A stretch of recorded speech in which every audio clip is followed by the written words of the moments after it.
Arway. Alex Blue. Here. Mario Rios. Here. Jeff Wade. Jason Whiteman. Here. Whitehead. Yeah, Whiteman. And we have Selena Perez, City Secretary, and Michael Gallardo from Development, and Susan Darst. Development Services. Development Service, keep it all straight. We do not have any citizens to be heard this evening, so we will move to our first item, which is discussion and action on the December 7th, 2021 meeting minutes, which were part of the agenda packet for this evening. If there are any corrections or edits, please call them to our attention, or we can have a motion at this time. Chairman, Yes, please, I Ron. make a motion to accept the minutes. I'll second it. Second, Alex? Thank you. So the motion is to approve as submitted the minutes from the December 7th, 2021 meeting. All in favor, please signal aye. Aye. Opposed? Minutes are approved. Okay, our first item, substantive item this evening is discussion and action on a request by Dr. Lori Hightower for approval of a wall sign pursuant to Code of Ordinances, Chapter 98, zoning, Section 72, Old Town Helotes Special District, subparagraph G6B2, which is commercial signs, projecting wall, hanging, or in or on windows for Torre Alta Behavioral Health, 14893 Bandera Road, Suite 5A, Helotes 78023. Susan or staff, was there anything in addition to address on this beyond what is in our packet? No, sir. Great, and we have a representative for that, for this item. Great, okay. Is there any questions? So I open the floor to comment or discussion. Maybe, Susan, if you're controlling it, can you get to the image Yes. of said sign?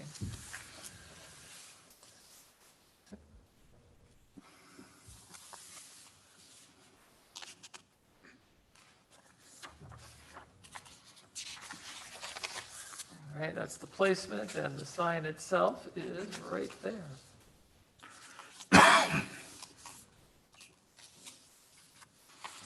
Any discussion, any comments on the sign itself? It is a wall hanging sign, pretty straightforward.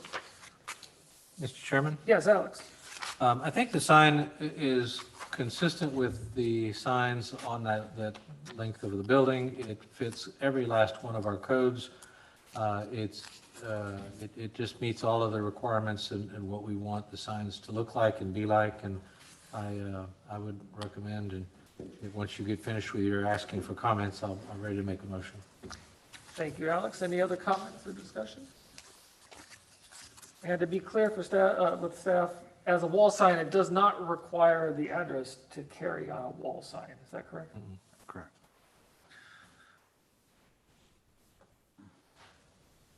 Okay, hearing no other comments, I'd ask for a motion.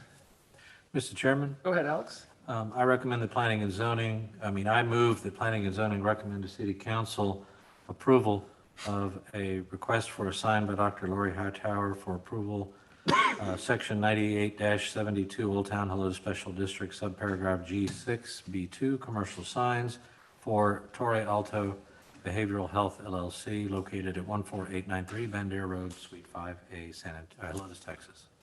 Thank you. Is there a second? Second. Thank you, Mario. Any discussion further, Alex or Mario? I'm fine, thank you. Anyone else? Great. So the motion is to recommend approval of the request by Dr. Lori Hightower for the wall sign pursuant to Code 98, Section 72, subparagraph G6B2, that is zoning, Old Town Helotes Special District, commercial signs projecting wall hanging or in or on windows for Torre Alta Behavioral Health, 14893 Bandera Road, Suite 5A, Helotes. All in favor of the motion, please signal aye. Aye. Opposed? Great. The motion is approved unanimously. So this item will go to City Council next Thursday of next week, right? That's the 13th. Great. Thank you all for being here and for your patience. We'll move ahead to our next item tonight, which is discussion and action on the request by Aaron and Lori Tyler for associated variances to the Code of Ordinances, Chapter 66, Section 49, that is commercial signs, single business use monument type for the welcome mat storage at 11295 Shanefield Road. But ask staff, is there anything in addition or beyond what we received in our packet for this item? I did speak with the applicant today. One of the issues was the lighting. The applicant has decided that there will be no lighting on this proposed sign. Okay, and can you, while we're doing this, get to the image of it as well?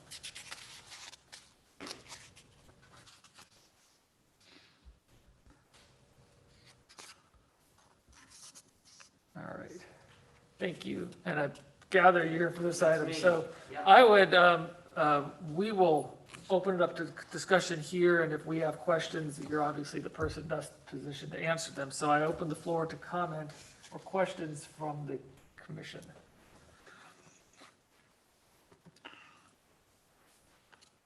Who would like to? I'll start.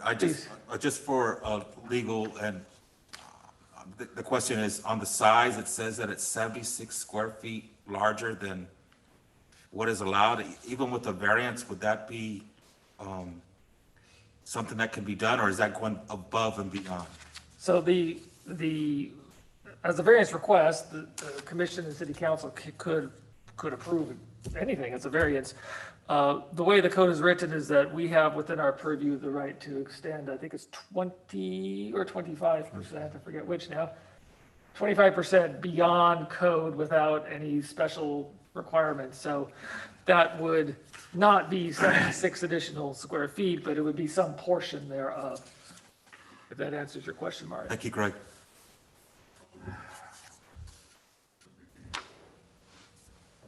So I'll ask a question, and maybe if you wouldn't mind coming up, and put your name and address on record when you do. This is a really unique design. Obviously, I haven't seen one of these before, but it is quite out of line with what we normally see and what code is. And so I think you probably could anticipate some of the concerns sure. that this group would have. Sure. Maybe you could tell us a little bit about it, why this? Yeah. You know. Yeah. So my name is Aaron Tyler. My address, we're at 6446 Babcock Road. Just sold our house a year ago at Circle A Trail. So we were there 15 years. Both our boys graduated, went to school here. My parents live on Rocky M Trail. We have a small business here, Welcome Mat Grooming, in Helotes. And, but it's all our units are at Tin Oaks Storage, further down Bandera. And so we bought these 2 acres, more than you want to know, but bought these 2 acres on Shanefield Road, which is right at the kind of the edge of the ETJ for Helotes. I think the other side of the street is just Bexar County, apparently. So I'm learning a lot in this endeavor.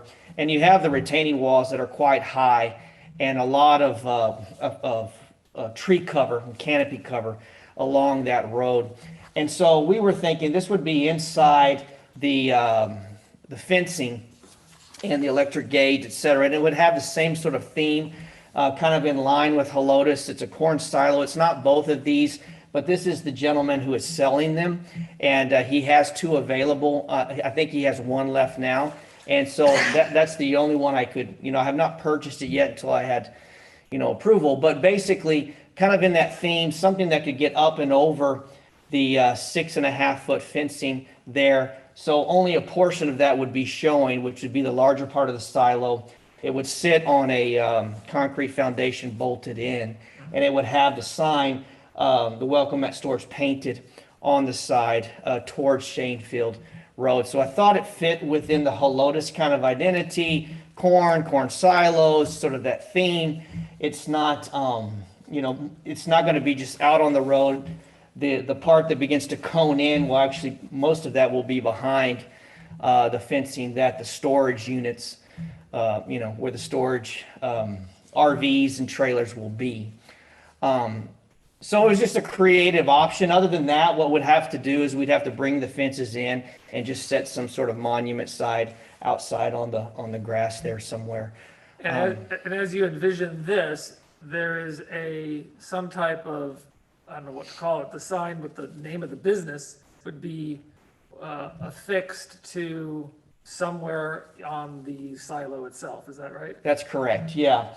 So along the front there, would be the sign, and it would be, kind of where I'm not sure what that says above, but below where that is, it would sort of wrap right there in the front.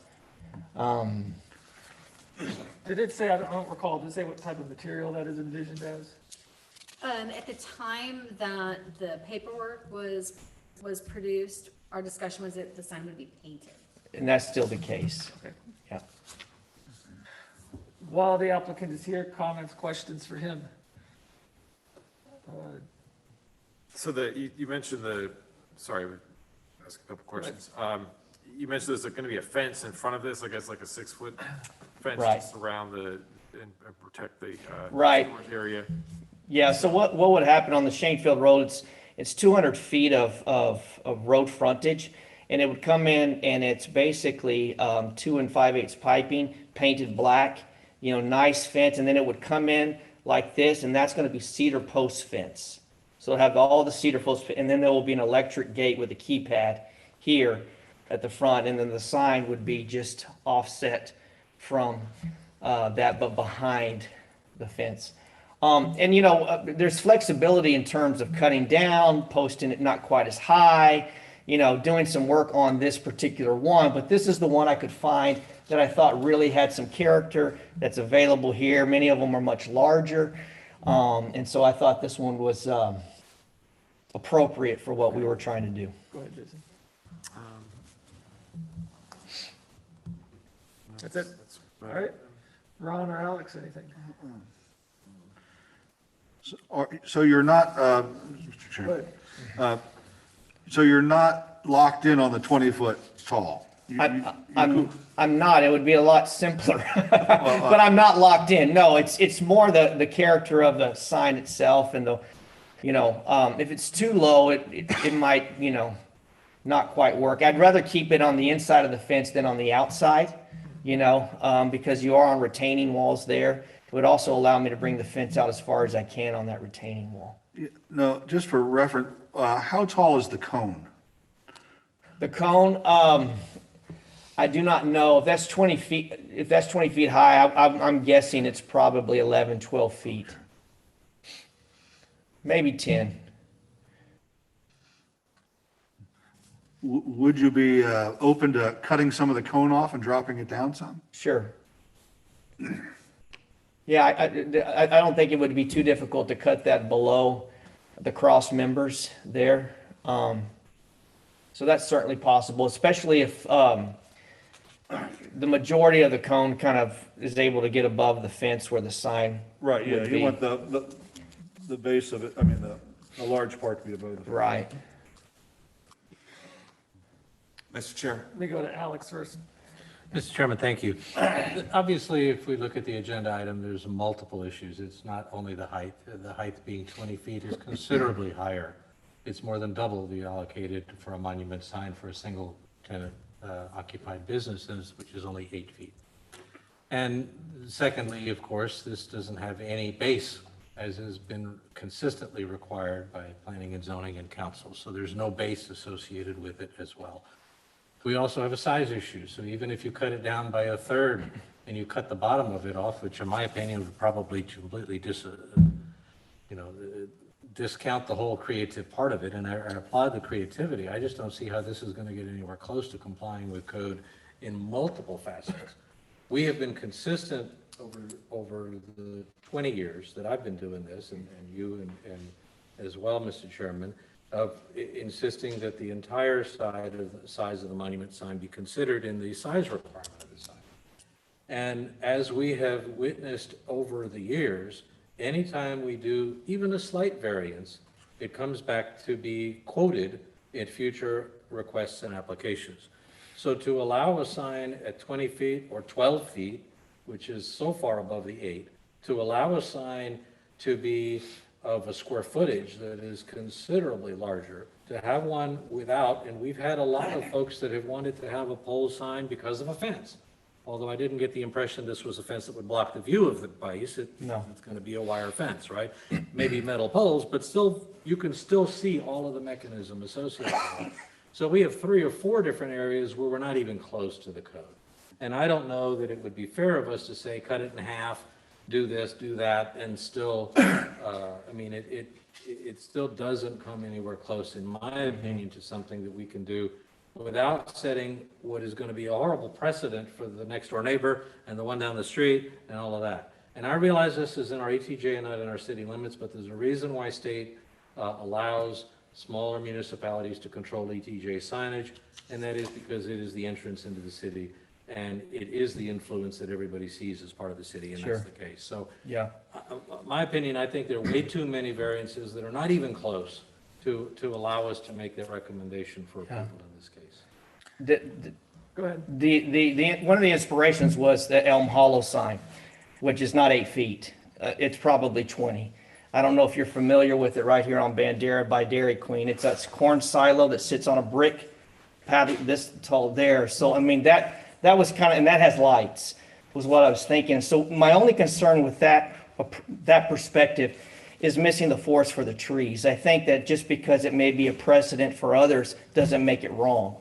If it's wrong on its own points, then make it wrong on its own points. But worrying about it being a precedent for others in the future is not fair to the applicant trying to ask for that perspective. And if we're not open to creativity to make adjustments, then it's either this or that, then I may be at a loss. But this was sort of a starting point for me to try to figure out what was possible and what was not. But I think several trips down Shanefield Road reveal several signs far beyond what would be expected when you look down Bandera. So it's just, I'm not sure how to respond in a way that's not subjective, but I feel that I get caught in the crossfire because of those concerns. Yeah. If I could counter. Yeah, go ahead.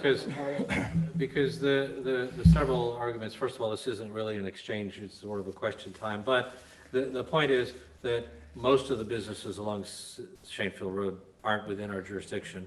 Many of them had their signs before they were even in a code, so that's not really relevant. Yes, we did allow Elm Hollow to have that, but if you've been here a while and you sound like you have been, you know that was already on the property when it was permitted, and all it did was raise it up a little bit. And it's a water tower, and that actually didn't turn out the way we approved it, but that's a different topic altogether. And so my objection is on its merits, but my point was that if we make any exception based on merits, it also serves as a precedent down the road, exactly like what you just did and pointed to Elm Hollow. And so the next guy that comes in and says, oh, but you let him do this, I know his is only 20, but I want 25. But Elm Hall is a great sign. And, All right, so let me go.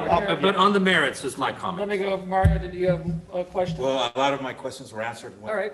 But I do want to say that I definitely appreciate the business owner. I'm actually a supporter. I live near 10 Oaks, so I live in Los Reyes. So I see your business. You do a great job over there. And I said this to your cohort that was here at a previous P&Z meeting, that the people who live out there appreciate the mannequins in the window. I mean, that's one way to get people to go to your, because that's not doing anything against what we do here. Sure. And it's being very creative. So again, you guys are very creative, and I appreciate this tonight as well.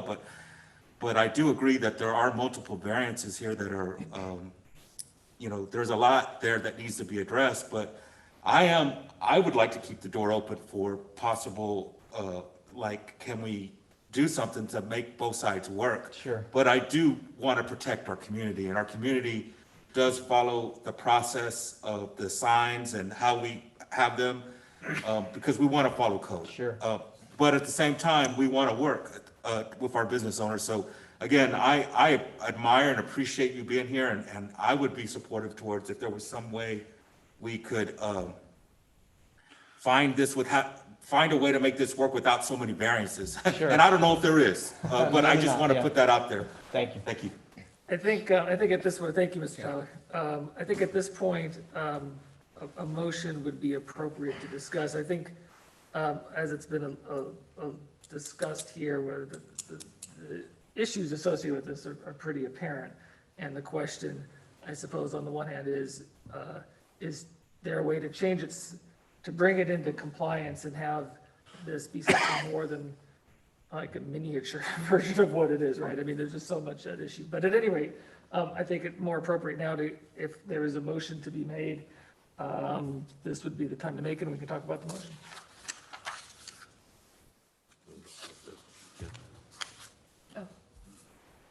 I can't see.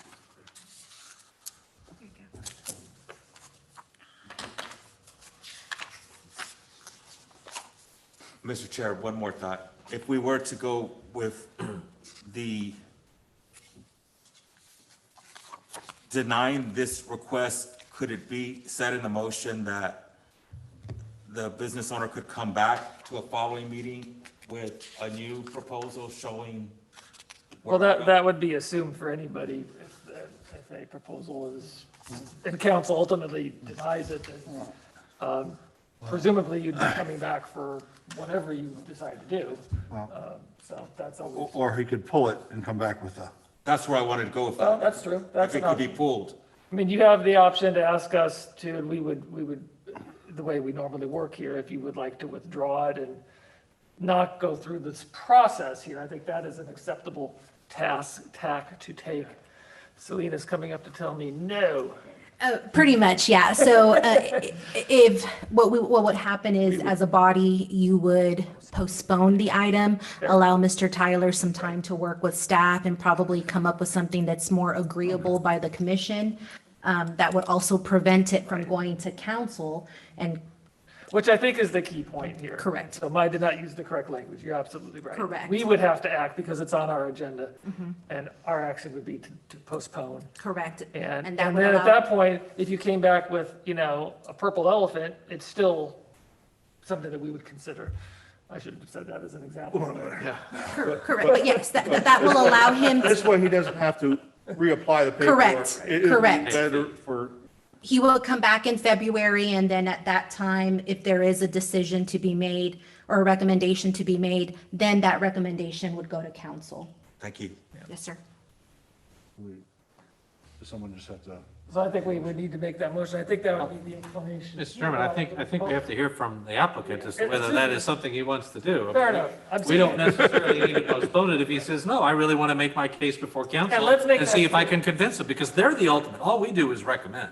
So if you feel confident that you can sway the council to say, sure, go for it, then you can ignore us completely. All we do is make a recommendation to council. But if you think that our point of view is going to sway them as well, or you feel that some modifications might help, then that's what we're talking about is if you request us to postpone it, then you avoid the fees, the applications, and all of the rest of it, and it just kind of carries forward, and then you can work with staff to make modifications and come back and say, here are my modifications, now what do you think? And we still then have to make a recommendation one way or the other on the modifications. Sure. Yeah, I think, just hearing from you, there's a little chance, Come on up to the mic so we can so it gets on. Put it on the mic so it's on record, please. Yeah. Let's postpone. Okay. I was interpreting your head. But I would like to just say to Alex's point that while council is, of course, independent and exercises its own judgment, it frequently and typically will defer to this body's expertise because we often have the more in-depth conversations about it. And so that's worth being made aware of. So if I don't know that do we need a vote on postponement or Do we make a motion, or, does it go through the normal motion process? Okay, so let's have a motion then for that. Mr. Chairman, may I make a motion to postpone item 6?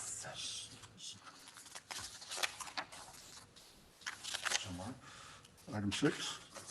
Yeah, I'll read it out. All right. Is there a second? The motion needs to be specific as to whether you're postponing to an undetermined time or to a specific time. Fair enough. So you can say February, next meeting. The February meeting? a future meeting or the subsequent P&Z meeting.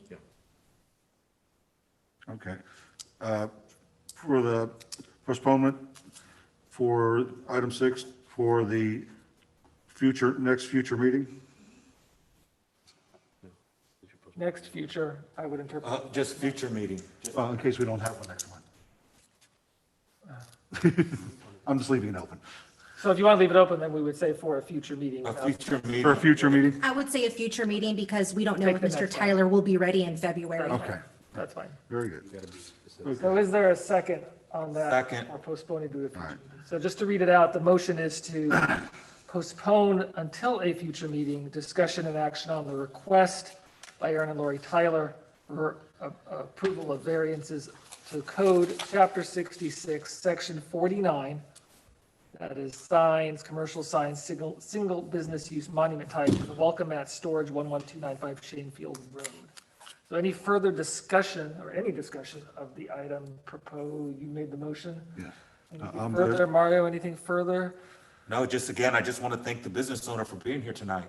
He took a lot of effort, and I think, it's appreciated, but I'm just glad that we're able to, it's good to see our city work with the community. I think that goes a long way, so thank you. Jason or Alex, anything further? Yes, go ahead, sorry. So make a brief comment. Like the second one Mario said, I applaud the creativity. I think it's cool that you're trying to do something a little different here.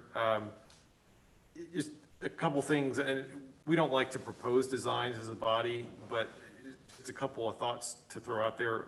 One, you have a tree problem on your peripheral, but you don't have one so much in the middle. And when you talk about signage, a lot of people don't realize, when you face a sign to the street, you can't really see it until you're right on it.